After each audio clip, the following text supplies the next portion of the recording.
As the conflict escalates in the Middle East, we will take a look at what's the end game, if any, for all sides and what can be done to achieve peace. Hello, I'm Anand Naidu and this is The Heat.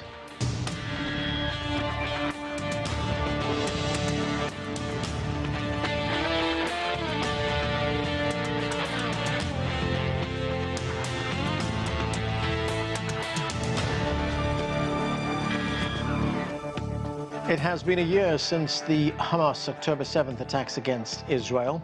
Since then, the conflict has widened across the Middle East. The world is seeing Israel's large-scale incursion into Lebanon, and a recent response from Iran saw the country launch a missile barrage against Israel. Is there further escalation to come? And what is Israel's end game? CGTN's Yossi takes a look. When asked about the potential for a wider conflict on Israel's northern border, then key advisor to Benjamin Netanyahu said their deterrent strategy don't seek escalation, but warned no one knows what's next. Because we're not the only player here. There's a player on the other side, and Hezbollah may decide that they're going to escalate and we're going to have to respond. It seems escalated beyond imagination, with Israeli forces killing dozens of Hezbollah leaders and expanding its operation across the northern border. Major players have also become involved.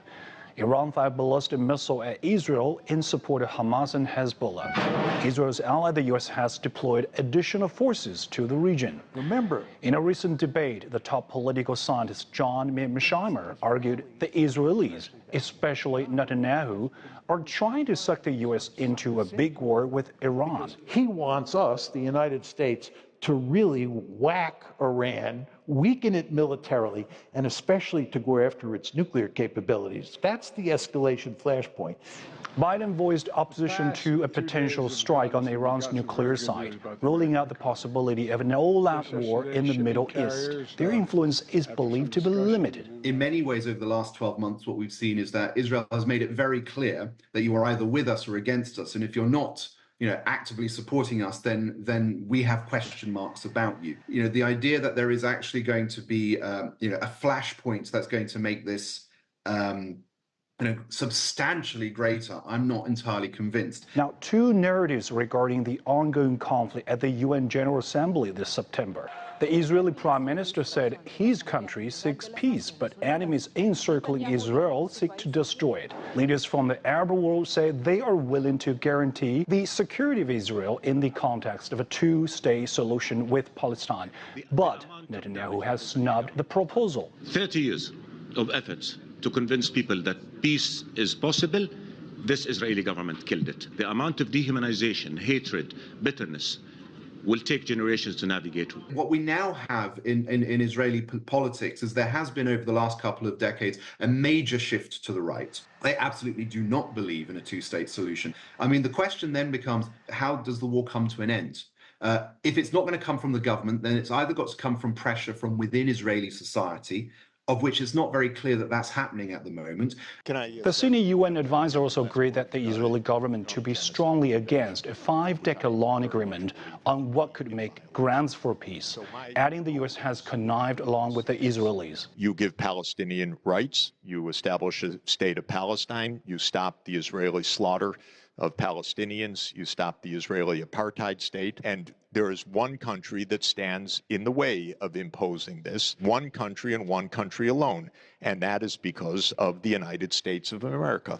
Having brokered a deal on Palestinian unity this July, China calls on the international community, especially major countries with influence, to play a constructive role and avoid further turmoil, saying all parties need to work urgently for a comprehensive and lasting ceasefire. The efforts should be encouraged between Palestinians and Israelis for peace. The mediation efforts for the assistance from international community should also be highly encouraged in the future to facilitate the peace come as early as possible. The war isn't winning Jewish community support after thousands of civilians in Gaza were killed within a year, nor bringing the prospect for security for the region over the coming years.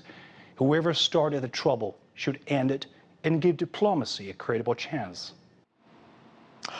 To continue our discussion, let's bring in our panel. From London, Yossi Mekelberg is an associate fellow at Chatham House. From Calgary in Canada, Muhannad Ayyash is a professor of sociology at Mount Royal University. Habib Battah is an independent journalist and founder of the Beirut Report. He joins us from Canton in New York. And here in Washington, D.C., Trita Parsi is Executive Vice President of the Quincy Institute for Responsible Statecraft. Welcome to all of you. Trita Parsi, let's start with what is a rapidly escalating war on the Israel-Lebanon border. There are some reports which say that Israel has up to 20,000 troops in southern Lebanon right now, and Al Jazeera reported, in its words, that Hezbollah is taking the Israeli forces on. Where do you see this heading?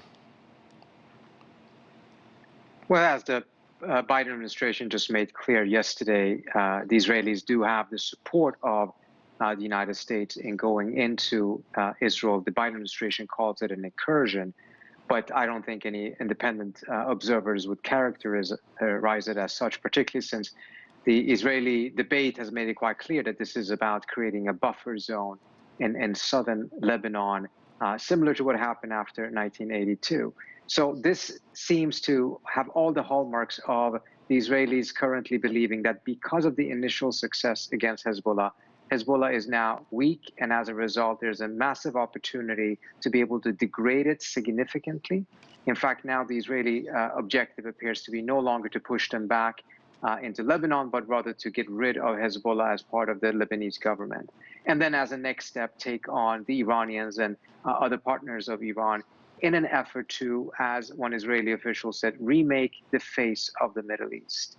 This is a massive undertaking. None of these have been successful. It rings very similar to the very, very ambitious objectives of the Bush administration when it went into Iraq and thought that because of its military superiority, it had the ability to actually remake the Middle East in whatever image it sought.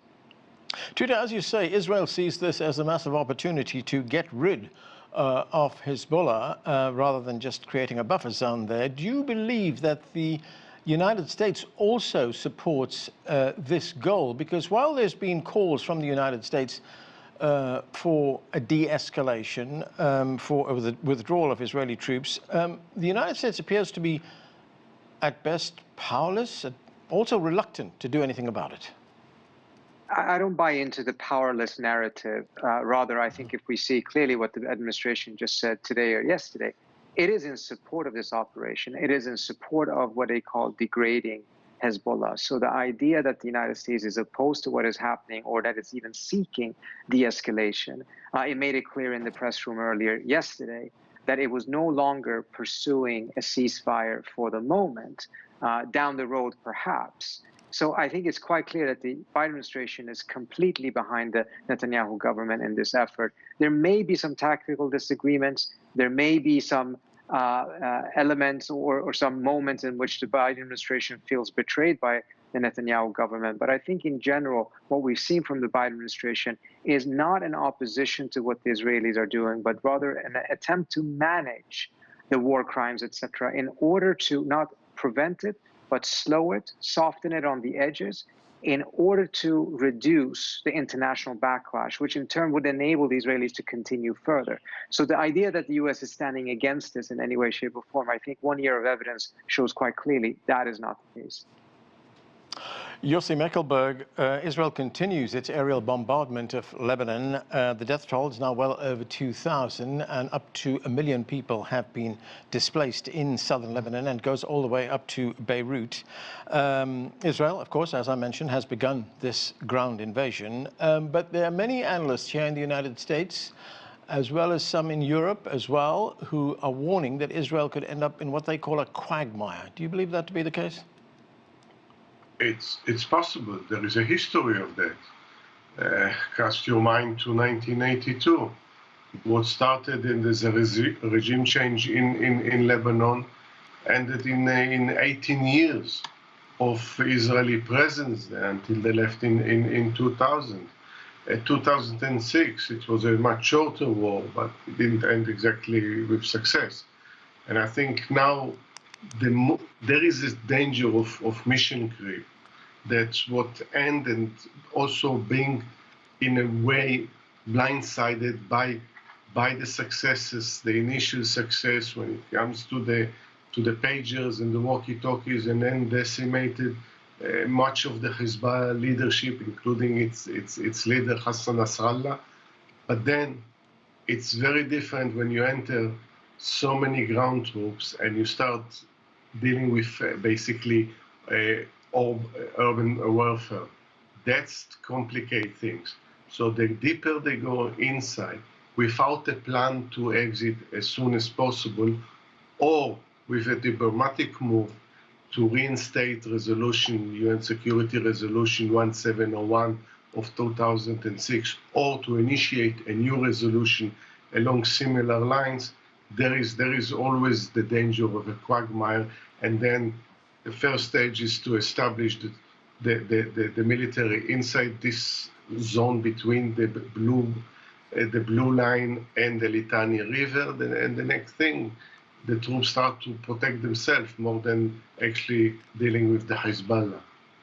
So then, Yossi, what do you make of Trita Parsi's point that the Israelis may also see an opportunity here to finish off Hezbollah, to get rid of Hezbollah? And this is a matter of assessment, if it's possible. You know, similar to Hamas, Hezbollah is part, whether we like it or not, we probably don't like it, part of the political landscape in Lebanon.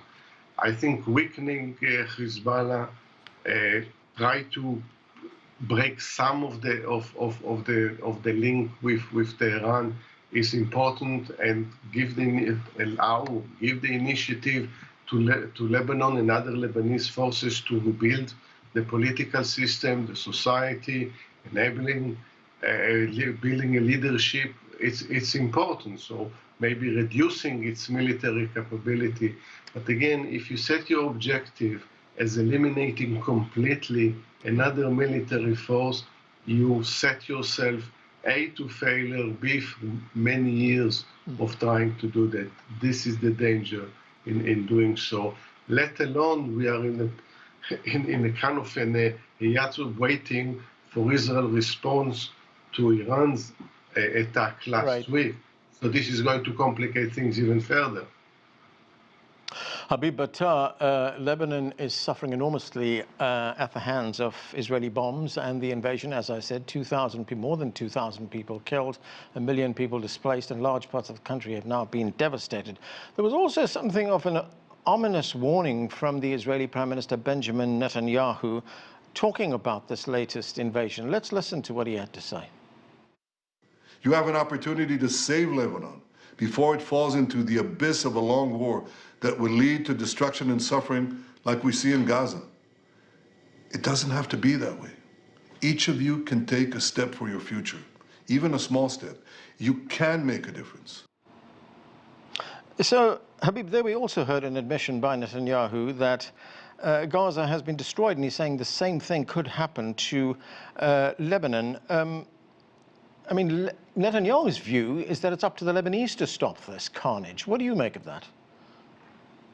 I mean, this is just a ridiculous statement. Netanyahu knows better. Hezbollah is part of Lebanese society. You can't cut off part of the society. It's a huge part. It's the most powerful political movement the country has ever known. It encompasses so many kinds of institutions beyond politics and military, social welfare organizations. Hezbollah, helps employ and feed a good part of its million plus supporters. There's no way to it's completely undemocratic, right, to suggest that a democratically elected party should no longer exist. And I think that Israel is destined to fail in this ridiculous goal, like it has failed time and time again in Lebanon. Israel has tried so many times to invade and could never hold on to Lebanon. That has employed Lebanese militias and employed Lebanese against each other. Israel has constantly tried to pit Lebanese against each other, and it's doing that right now. It's trying to turn the population against itself. It's trying to turn Hezbollah against its leadership. But again, every time that Israel has done this, Hezbollah has come back stronger, and there have always been new recruits to these kind of movements. Let's not forget, all the leaders that have been killed replaced leaders that were killed before them. These institutions, like any institution in the world, will not crumble because of leaders have been killed. And in fact, Hezbollah is claiming right now battle victories. Israel has been trying with one of the mightiest, militaries in the world, hasn't been able to advance very far in this tiny country. Let's not forget, Lebanon is one of the smallest countries in the world, and really doesn't really. It's really ridiculous to say it poses some kind of threat. The military of Israel has been ferociously bulldozing and flattening Lebanese villages and shops and grocery stores and all kinds of every aspect of civilian life. There's no way in which that kind of movement or that kind of political move will be seen as popular or celebrated by anyone. Most Lebanese are full of hatred toward Israel right now. So they definitely, this idea, Lebanon's also a very delicate balance between communities. So you can't just remove one community. That's how the political system works.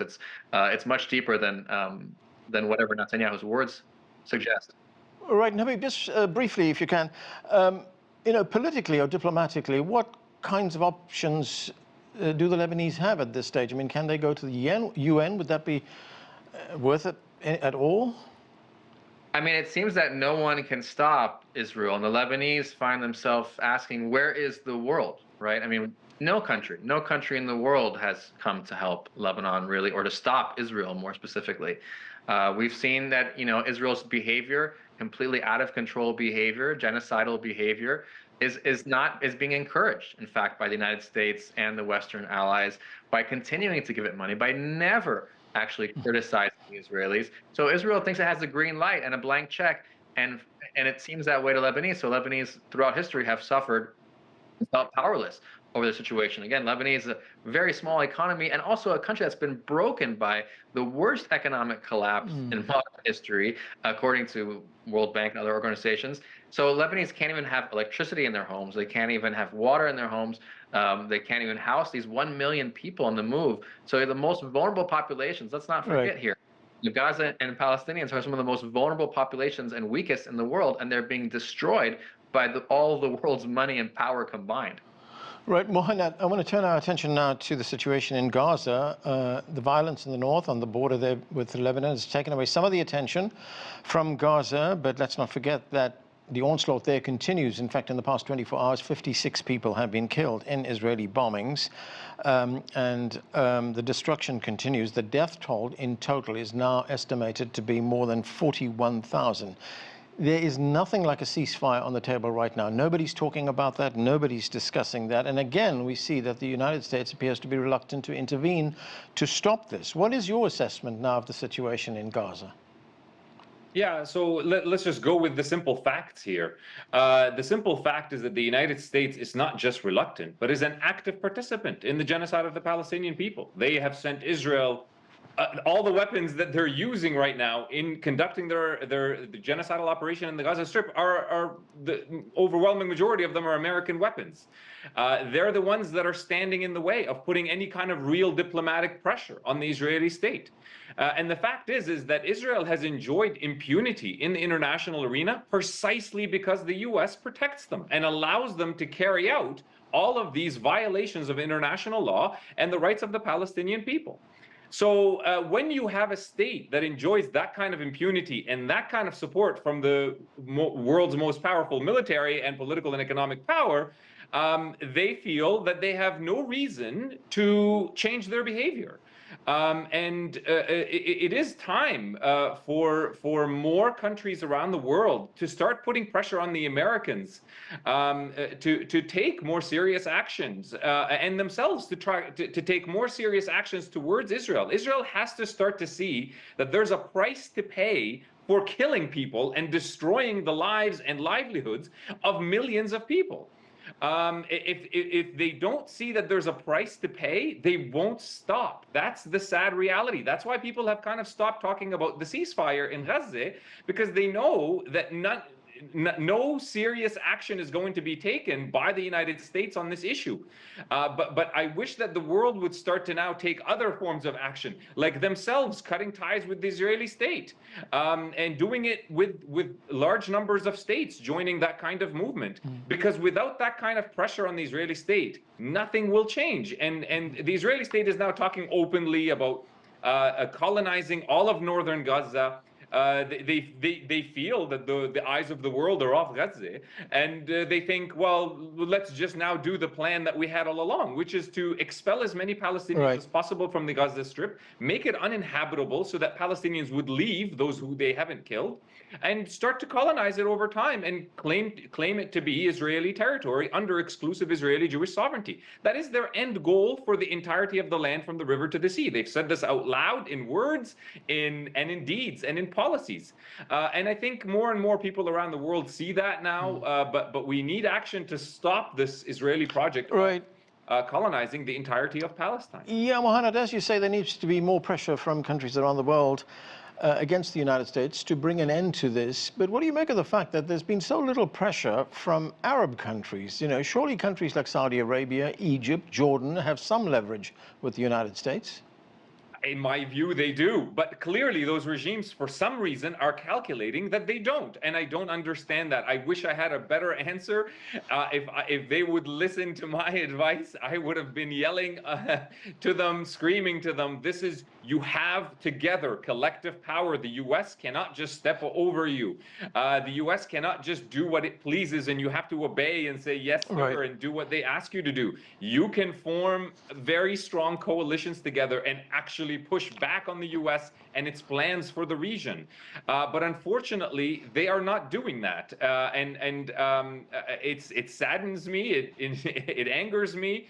But you know, in the absence of that, I hope other states continue to do positive steps like we've seen from South Africa, from Turkey, from Colombia, and others as well, and hopefully these Arab regimes will come on board. But as it stands at the moment, these Arab regimes have calculated that they do not want to oppose the American vision for the Middle East, which does not include in it a free Palestine.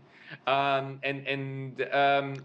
don't know where that change for the Arab regimes will come from. If not now, I don't know when. Okay. Trita, Parsi, let's turn to that other big development now in the region, and that is a possible Israeli retaliation for last week's Iranian missile strikes on Israel. How great is that risk right now of an Israeli retaliation and possibly a much wider war?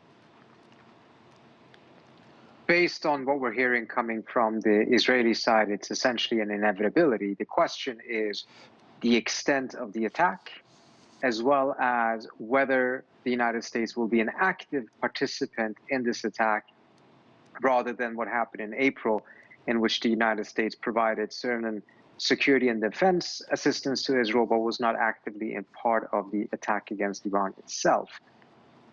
But we have now NBC reporting that from two U.S. officials that U.S. officials have been in direct conversation with the Israelis about the U.S. itself participating in the attack, discussing targets inside of Iran, etc. This would, of course, be illegal, given that the Biden administration has not received an authorization for the use of force in this context.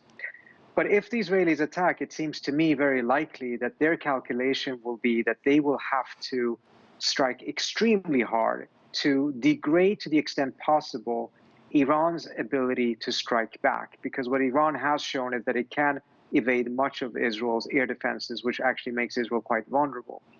This would be such a grand operation that it seems impossible for Israel to pull it off itself. It would need extensive support from the United States. And from what I'm hearing on the Iranian side from analysts, etc., is that they are seeing this as a total war at this point. If the United States is actively involved with Israel, it's a total war, which means that the Iranians will not hold back any of their capabilities they have. They will strike American bases in the region. They will strike oil fields throughout the region. They will try to close the Strait of Hormuz, and they will, of course, also strike Israel. So we're talking about an escalation unlike anything we have seen so far, at least since the beginning of the Iraq War. Yossi, Mekelberg, what would be the implications, both regional and international, and I'm thinking strategic and economic, if there is a full-scale war between Israel and the United States on the one side and Iran on the other? I think this is the nightmare scenario for everyone. Geopolitics, geoeconomics of the region. I think one of the previous speakers mentioned that, you know, a former Prime Minister of Israel, Naftali Bennett, mentioned reshaping the Middle East, but I'm not so sure it's going to be reshaped the way that he wants the Middle East to be reshaped. I think we are on the brink right now, and Israel retaliation, as Yossi just said, it depends the scale of the retaliation. It depends what targets Israel is going to hit. And maybe it can still be averted if the United States will be more forceful in trying to avert it. I doubt it, but there are unforeseen circumstances. You know, in any such an operation, one side knows what it's doing, but it's not necessarily know what's going to be the reaction from the other side.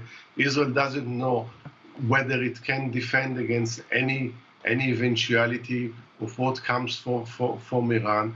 The United States in this such situation will join in, and as a result of it, will be in a completely different situation. What started with what now looks like a limited war, to a very costly one in Gaza is developing into a regional one.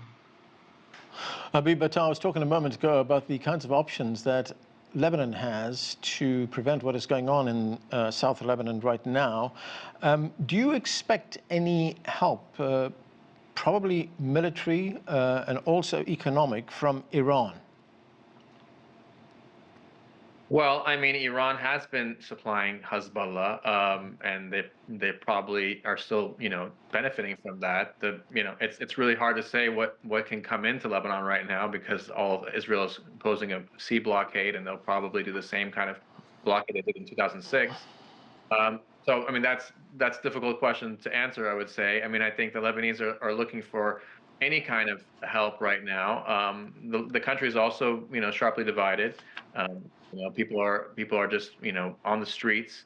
And I think, one of the main things is the Lebanese don't even have bomb shelters or air defenses. So, Lebanon could use the help it's getting, but obviously, not going to happen. The United States has usually funded the the Lebanese military, but they've made sure that they don't have any kind of weapons to defend itself. So Lebanon is kept defenseless on purpose by the international community. And the international community really bears responsibility toward Lebanon. Lebanon is a former colony and continues to be funded by the United States of America. So I think there's a lot of responsibility there, but that's not being shown. Okay, and that's where we have to leave it. We have run out of time, but thank you to all of you for being with us on the show. That is it for this edition of The Heat. I'm Anand Naidu in Washington, D.C.